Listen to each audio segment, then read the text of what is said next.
Good day. Today our episode has some background noises because Richard is on a train and he's traveling from West Germany to Leipzig. You will also hear how he is pretty much schooled by a train attendant in a Germanic way. And of course, we're going to be looking at our last match at home versus Werder Bremen. And we'll explain to you why we're not so optimistic about our trip to Frankfurt. Hope you enjoyed. Thank you for listening. Bürger, Okay. dafür machen wir Durchsagen, Bürger. Sperren Sie Ihre Ohren auf.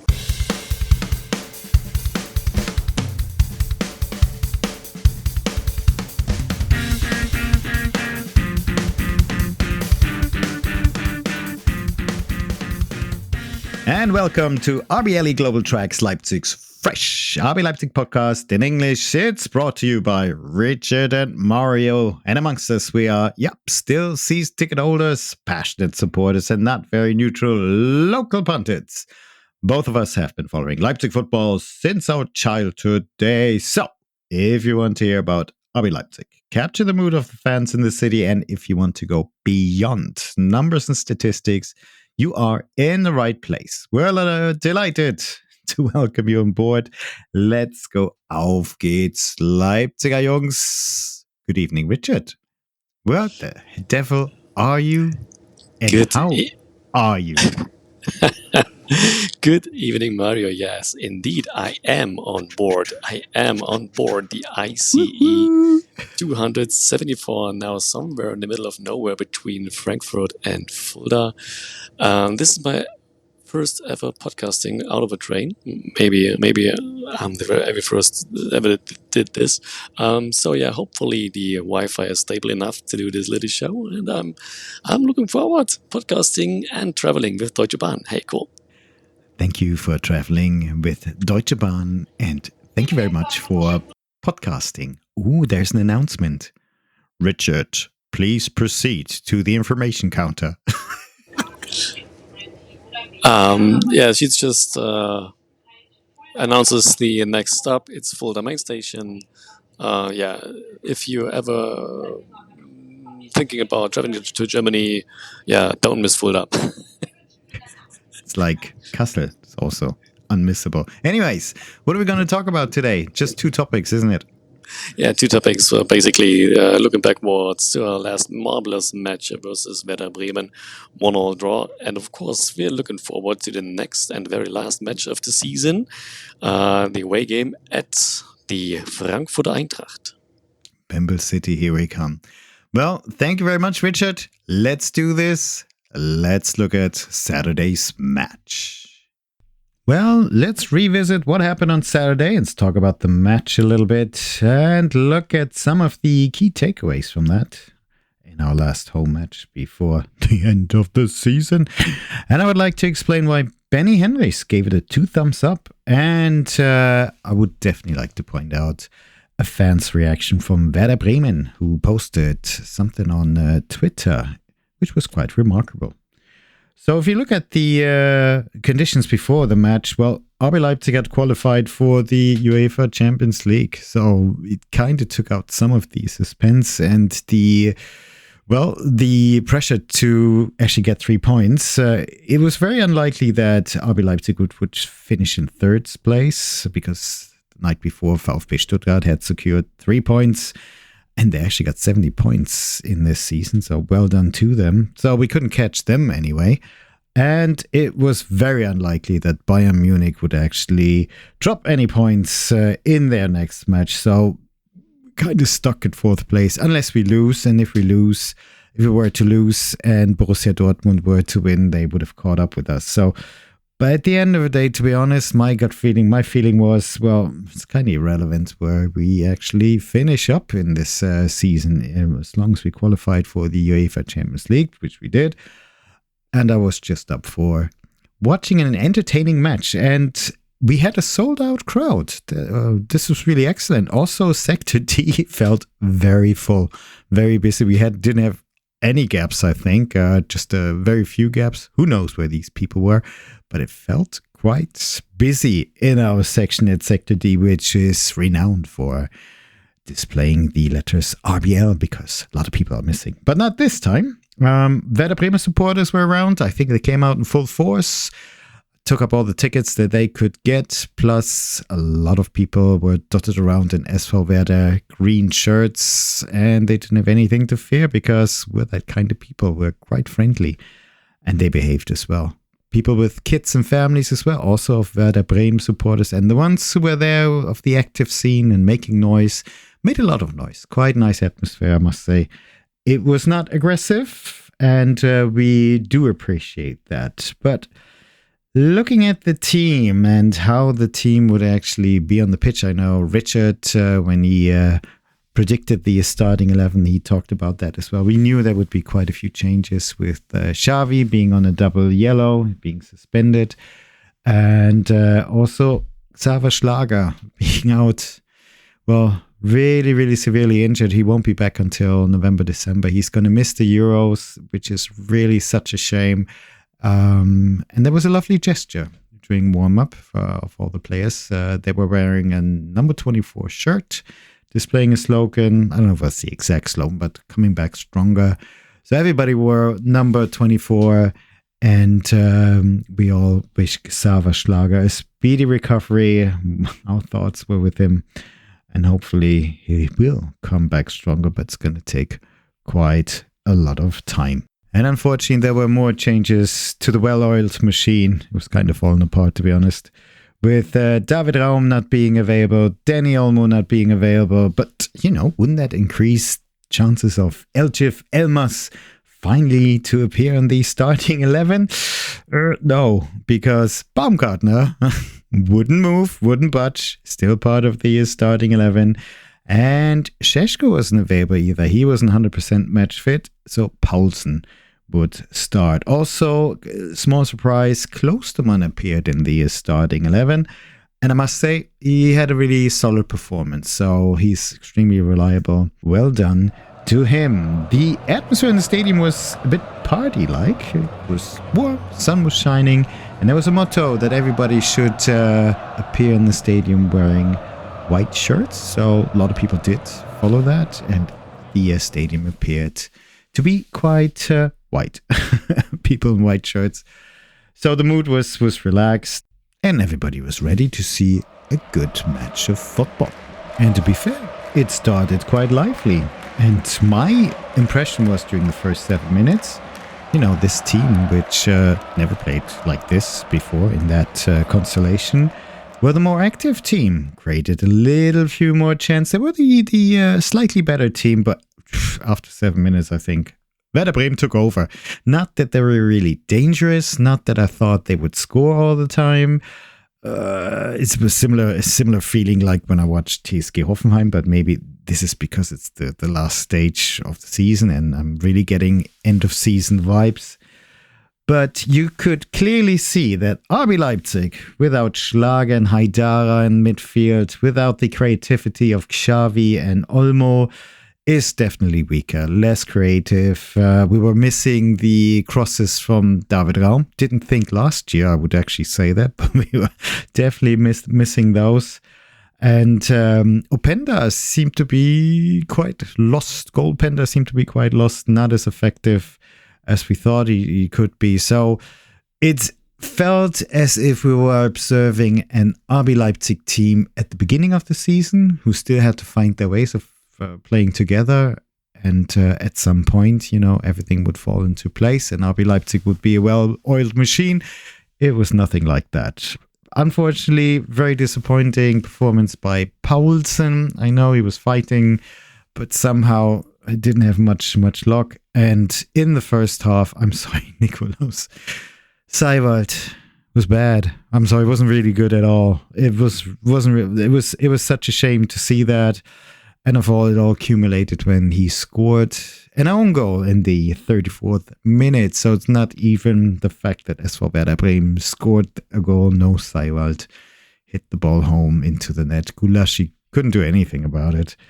Defense-wise, I think we were pretty solid. It was a good performance, like you could expect it. But at the end of the day, in the first half, Werder Bremen was definitely the better team. RB Leipzig was missing creativity, cohesion, as Richard, you're going to say cohesion was missing. There was no cohesion, really. Plus, and maybe I'm biased, referee Stegemann, who we know from famous matches like the cup tie, the final in 2022 versus Wolfsburg, doesn't seem to like RB Leipzig. So from a fan's point of view, from the stands, probably not very objective. There were a lot of questionable decisions against RB Leipzig. But maybe the expert's going to tell us that Stegemann did just fine. So when the first half was finally completed, RB Leipzig, I think, lacked quite a bit of energy. There were boos, not the drinks, but people were booing and whistling. And it is not known, was it towards the performance of the referee or because the team was just lacking so much entertainment, success, creativity. I know we were spoiled 2 weeks prior to that when we played Borussia Dortmund. Oh, but this one was a bit hard to watch. I'm so sorry. During halftime, I noticed that Šeško was warming up, so I really expected him to replace Paulsen, which he did. Second half started, and it was better. More energy from the RB Leipzig team, more intent, more chances created. It was definitely more entertaining, definitely more creative, definitely more dangerous, definitely asking more questions. Still, Werder Bremen remained dangerous on the counterattack or created chances themselves. So the whole match, I think, from a neutral perspective, did improve. And it also improved on RB Leipzig's performance. Now, in the 61st minute, Šeško equalized. And that was after a nice cross and assist from Niklas Seiwald, who improved in the second half as well.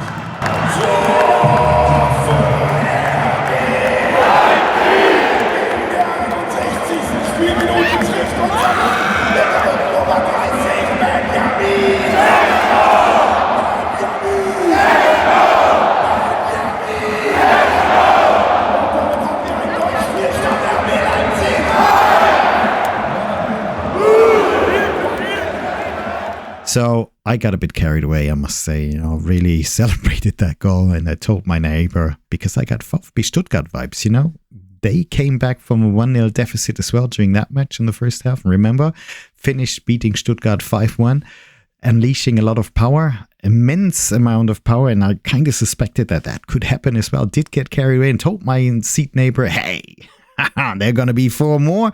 Well, it kind of felt like that the first couple of minutes, but then it kind of fizzled out. It was better, yes, but it didn't seem as if RB Leipzig would win high. Nevertheless, RB Leipzig could have won it. They created a few more chances as well. And finally, also, Elmas was coming on the pitch in the 64th minute for Baumgartner. And he had a pretty good game. I think he's a very nice player. He can contribute a lot to the game. He needs more minutes. He needs to play a lot more often. And sometimes I felt that players would forget about him because Elmas was working hard to get in good positions and to be available and made himself available, but people didn't pass the ball to him. So in that sense, it was kind of unlucky. But you could sense that he really wants to perform. He really wants to shine, and he can contribute so much more. And you never know. Maybe he's going to get more of a key role next season when certain players may not be with RB Leipzig anymore. But all in all, much better, yes. But Marco Rose said after the match that the first half wasn't great. And he acknowledges that, and the second half was more the style that they want to play, and he was okay with the energy that the team showed. From the stands, it felt like, okay, there was quite a bit of energy at the beginning, at the second half, and maybe towards the middle, but then it wasn't just enough. It didn't feel as if RB Leipzig really wanted to win this. And I know I referred to the first home match versus VfB Stuttgart. RB Leipzig really wanted to win this, and the key moment in that game was when Benny Henrichs nicked the ball and put it into the net from Nübel, just kind of forcing it in. We didn't have those moments over here. It was fine. We could have won it, but on the other hand, the last 2 clear chances were there for Werder Bremen, and Gulaschi had to come up with a great save.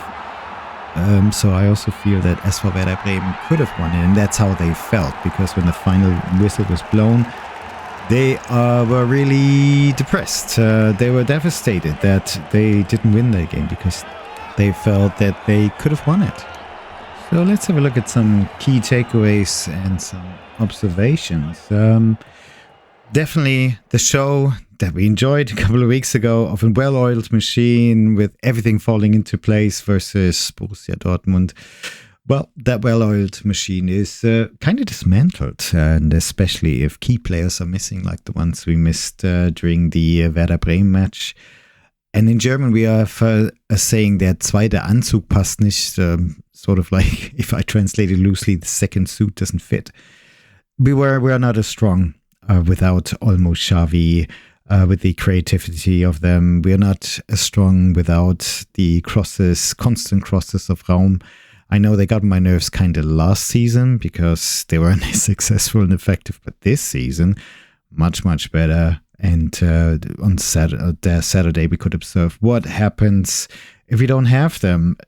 Defense-wise, I think we were solid. We were good. Simakon, Henrichs were fine.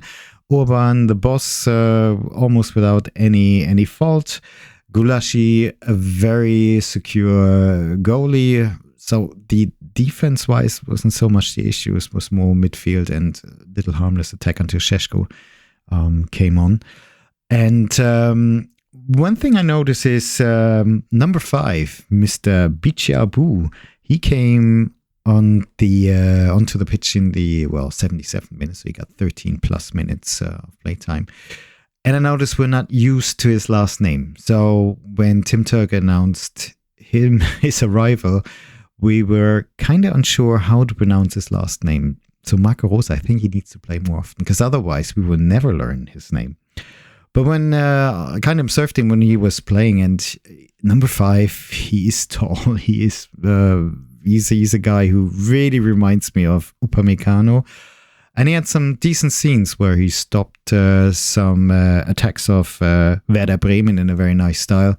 Very solid. So I think in the future, hopefully he can feature more on our team. I hope we don't put him we don't loan him out. He belongs into our team and he needs to develop, and next season could be a good step for him. But I'm not the expert. As you remember, I thought we win this game 4-1 after we scored the equalizer. So what do I know? Other thing that I noticed, and as I mentioned before, Klostermann with a very solid performance, really reliable. So that was good to see. And the mood after the match from the stands was quite somber. Sector D is behind one of the goals, so that's, like I mentioned before, close to the away supporter section, and opposite of the B sector, that's the home supporters crowd who create all the atmosphere and noise. And usually the team just after match, they make their way around. So this time as well, they slowly approached the Sector D and stood in front of Sector D, a group of players, and everybody was applauding. Everything seemed to be quite polite, but we were missing the usual chants and the usual party type celebrations. Not this time, because I think the first impressions of the match, they were still too fresh, and it was kind of mediocre. It wasn't a great match. It wasn't like 2 weeks ago when we played Dortmund, where it just carried away all of us. Now this time we acknowledged, as fans from the stands, we really acknowledged that the team played and got an equalizer, but nothing more, nothing less. But it was a bit uneasy because they didn't want to move on. They just remained there. The group remained there as continued clapping their hands. So I don't know. I decided to stick a thumb out and show them one thumb up, and Benny Henrichs gave us a 2 thumbs up. So he beat me there as well.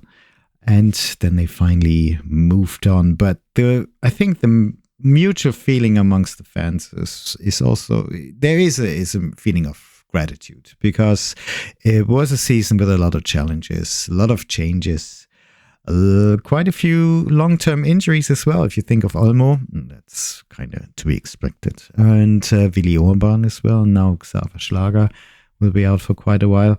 some key players who weren't available for quite a while, plus transition of a lot of new players and players who left the club in the winter. But we're going to get into that deeper in our review, post-season analysis next week. But that was kind of the feeling as well. It was gratitude for a good outcome, i.e. the qualification for the Champions League. There's one more thing I like to mention, and that is a tweet by a Bremen supporter. His name is urlaubspapa.t, and it looks like that he was actually attending this game with his small children. And he acknowledges that it is not a problem to go to an away game at Leipzig, at RB Leipzig, with your small children, because everything is relaxed. There's no aggression. There are no problems. And he does point out that he's never going to sympathize with RB Leipzig. He's never going to be a fan of this club. But he thinks attending matches away as an away supporter, even with your small children, your family, should be as safe and relaxing as it is in Leipzig. So it should be like that in every football stadium in Germany at every match day. So one more thing I would like to mention finally. It was my last appearance in Sector D with a season ticket. I might sneak in there once in a while next season. You never know. And I must admit, because I said goodbye 2 weeks ago during the Dortmund match, I didn't feel as kind of sad as I did 2 weeks ago. It was fine. It was crowded, and I think there were a lot of people who were there for the last time and said goodbye to their own seats. Some of them shared their pics and some videos as well. It was nice to be there. I'm looking forward to sitting in a new section under the roof on the side of, or kind of slightly above the Sector B, the fans, so that should enable us to give us some nice audio clips. But I'm going to be further away. That's going to be a change, but nevertheless, it'll be my 10th season as a season ticket holder. So I'm truly looking forward to that. So this concludes our review of the match versus SV Werder Bremen. And let's move on to our final match of the season. RB Leipzig is traveling to where, Richard? Introducing our next opponent, der Gegner check. We are traveling to Frankfurt am Main. Yeah, there's a difference. Yeah, there's another Frankfurt in Germany. It's Frankfurt an der Oder, but this is someone totally else, and no one ever wants to move or live there. So almost we're gonna Poland. Almost Poland, yeah. If you don't push the brakes hard enough, you're in Poland. And That's it. so yeah, we'll have traveling to Frankfurt, looking for a win there. But so yeah, Frankfurt recently are more than mediocre, and I'm really wondering how they managed to still rank 6th in the league. Imagine they only got 1 win out of the last 8 games, 6 points total. And sorry to interrupt you, Richard, but they qualified for European football. I think they're definitely going to be in the Europa League next season. At least. And if Borussia Dortmund manages to win the Champions League, they're actually going to move up to Champions League football as well. So there's not so much on the line for them, is there? Well, they could lose their 6th position. Imagine we are winning there with, we'll say, 2 or 3 goal difference, and Hoffenheim is going to beat Bayern their own way. Then they will exchange places in the very last match of the season, and Frankfurt could finish the season in 7th position, and that means no potential UEFA Champions League. And I think they would have to go for an extra qualifying round for the participation of the Europa League. You're actually right. But 1 point would be enough for them to qualify for at least Europa League football. But you're right. Yeah, just looked at the table. So, but look down a little bit further. I'm such a snob. I would like to come back to my point when I said they only managed to gain 6 points out of the last 8 games and still are very likely participants of next season European football, and this shouldn't be the case. Come on, this league should be more balanced. There should be more more battling for the European spots, so that you cannot afford to go through such a lousy part of the season in a decisive moment of the season and still be in top 6 or top 7. That tells me at least a lot about the league, and I hope that this will change over the next seasons. That we talked about the polarized league, and Exactly. I do hope that this polarization will shrink a little in the upcoming seasons.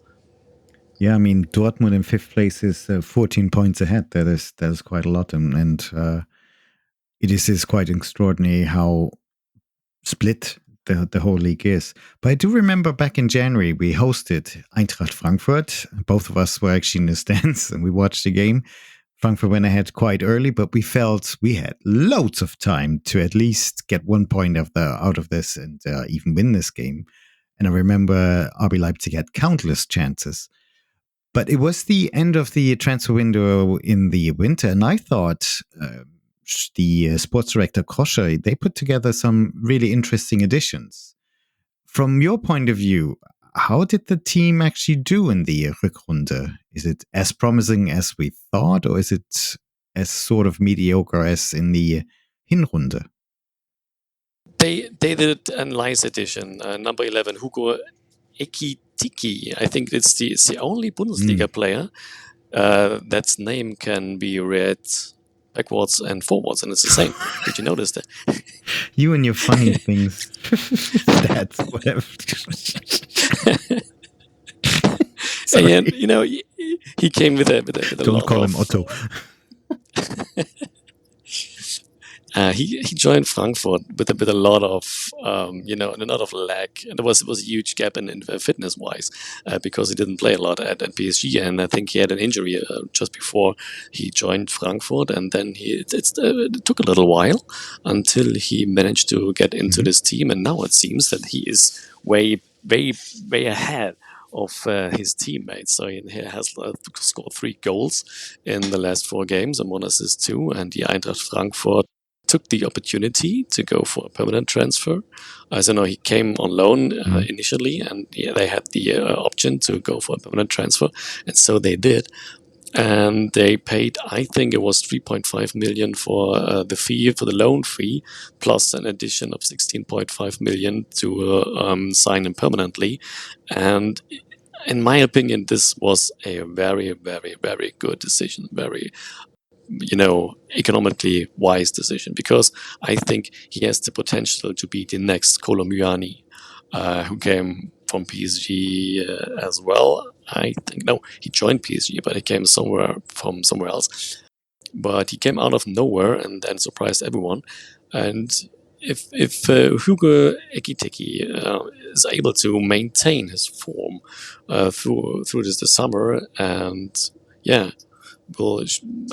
is able to show us what he showed us in the last games in the next season, then this is going to be a huge improvement for the whole Frankfurt squad, and a nice addition for the league as well.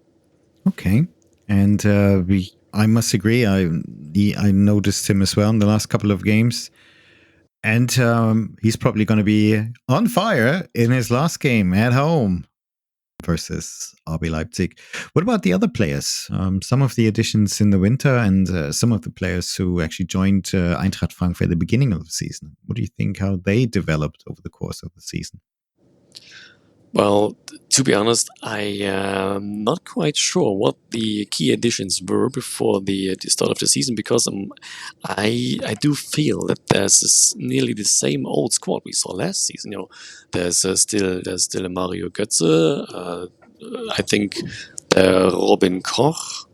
It feels like as if he would have been at Frankfurt for the last campaign. I'm not quite sure about, but it seems that all of them somehow didn't find their form they showed us during their Europa League stint when they won the Europa League a few years ago.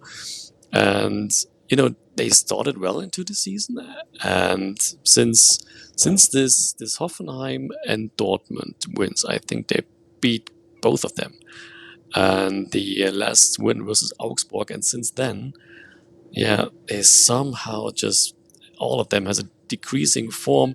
And, I'm too far away. I'm not an analyst of Eintracht Frankfurt.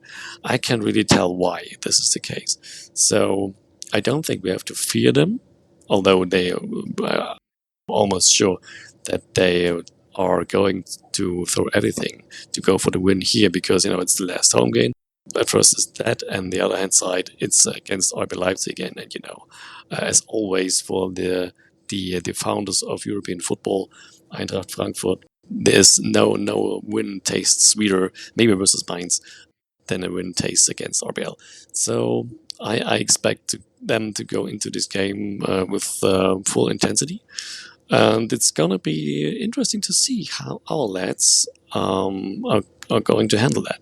I agree. I mean, Eintracht Frankfurt's always eager to beat somebody like RB Leipzig, and the supporters and fans, of course, they don't accept us. And same old story. And usually when they come to Leipzig, they're very loud, but also a bit aggressive in their chants. The hell's going to break loose, and they're going to make sure they really push their team forward. I think I don't know why, but I got a feeling this team is interesting, and Eintracht Frankfurt is an interesting team and club. And maybe you're right. Maybe we're going to see more developments in the next season. But for this game, what's your gut feeling? How is RB Leipzig going to be able to not lose, given the fact that they can't move upwards, they can't move down? I'm not really sure if we're 100% committed. What do you think?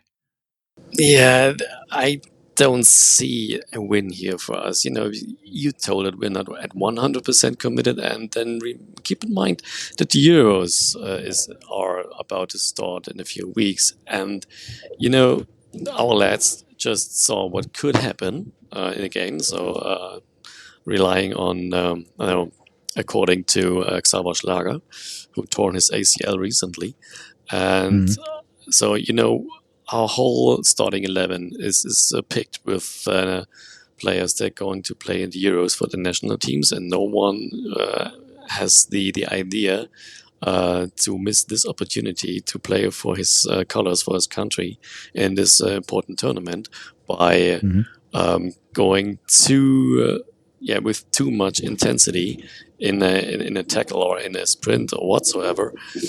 So that I expect we won't see our lads at 100%, and that's because we are not going to win here.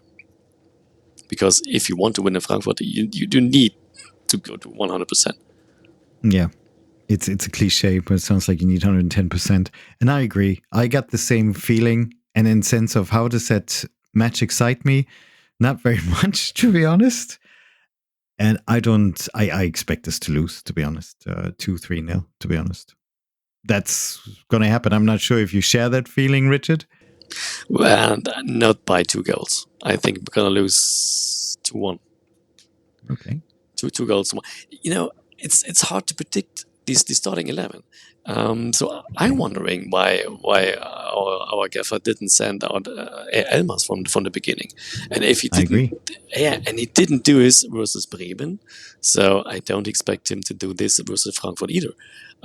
So, and I don't expect him to send out Lenz because. But there is still a chance because it's the last game of the season. You might want to give the guys from the bench their chance to play a competitive match, and we have nothing to lose, nothing to win either here, and you don't risk any injuries from our key players. So it's really gonna interesting to see who is gonna play for.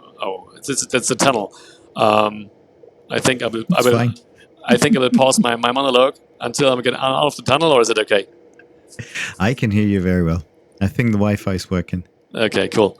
And we saw, and you talked about that there was no cohesion at all because 5 of our key players were missing last Saturday, and if this is going to be the most likely the case again, then we will. We interrupt this program because Richard is approached by a train attendant. Richard uses this opportunity to voice his concerns about the potential late arrival of his train into Erfurt, which would mean that he couldn't catch the very last train on the day to Leipzig, which is his final destination.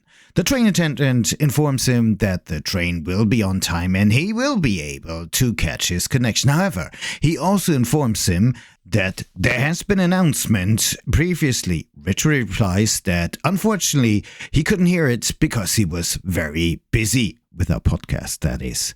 The train attendant does inform him and educate him that the sole purpose of those announcements is to inform passengers, but in order to be able to be informed, they do have to listen to them. Haben Sie gehört, die Durchsage? Nee, ich war beschäftigt hier.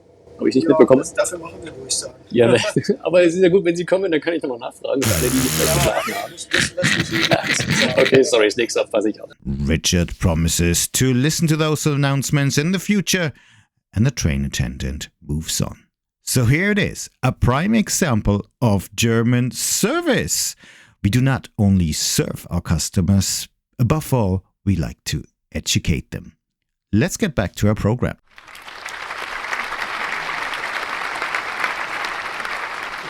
And so, yeah, I do expect that, the same 4 to 5 key positions that were replaced by our bench players will be replaced by our bench players in the next game too.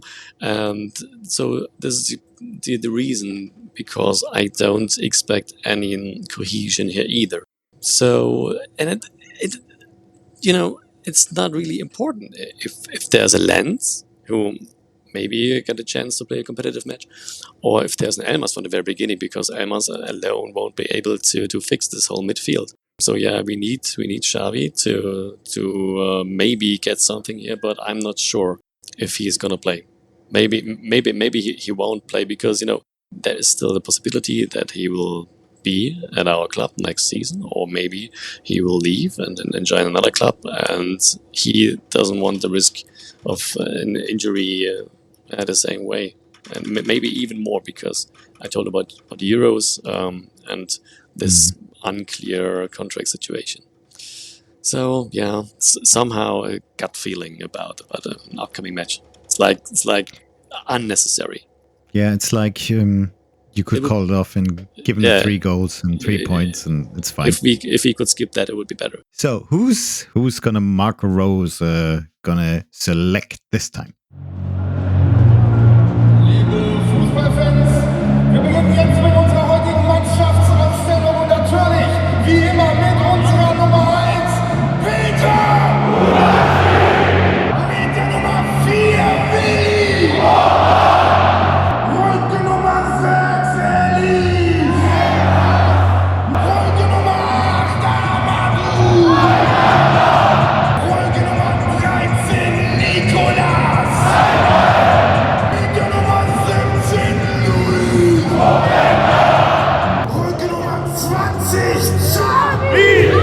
Rücke Nummer 22, David! Rücke Nummer 23, Castello! Rücke Nummer 30, Benjamin! Und mit der 39, Benjamin! Okay, give it a try. Gulaschi, Raum, Lukeber, Orban, Henrichs, Haidara, Seiwald, Xavi, Mr. Elmas, thank you, Shesko, and, of course, Goal Panda. I called 25 goals somewhere in November, I think, and now he's at 24. Come on, give me one more, please. And he's just on 4 yellows. He's been on 4 yellows for a long time, so well done. Yeah, since the Well done. since the 2 matches before the Dortmund match, I guess. Yeah. I know. We were kind of waiting for it. But still, we both expect that RB Leipzig is going to go away with 0 points. I'm actually going to say it's going to be 3-0 for Eintracht Frankfurt. You're putting it down as a 2-1. We will see. Maybe we're going to be pleasantly surprised. Hopefully it's going to be a match worth watching. But I do think, all in all, this season was a good season. with all the challenges the team faced. But we're going to get deeper into that next week, because next week our episode will be a review of this current season. And we can do that because we haven't got a cup final. And I must admit, I do miss that trip, that annual trip to Berlin. Maybe next year we'll go again. Even if we don't get tickets, we'll just go there anyway. So thank you, Richard. Safe trip back home. Hope you get all future connections. I don't know what they told you, but they seem to assure you that you get back to Leipzig today. So thank you. This has been RBLE Global Tracks with Richard on the train, trying to get home to Leipzig, and myself, Mario. And I'm sitting more comfortably here in Leipzig, the heart of Leipzig. So if you like our show, kindly subscribe to it, leave us a review, and you could also get in touch with us by sending us an email. Our email address is talktous@rbleglobaltracks.com. You can find us on Twitter at podcast_RBL. We're looking forward to talking to you again next week. And thank you again to everyone who's been listening to us. And all I need to say now is, Fahren wir nach Hause, Richard? auf geht's, Leipziger Jungs!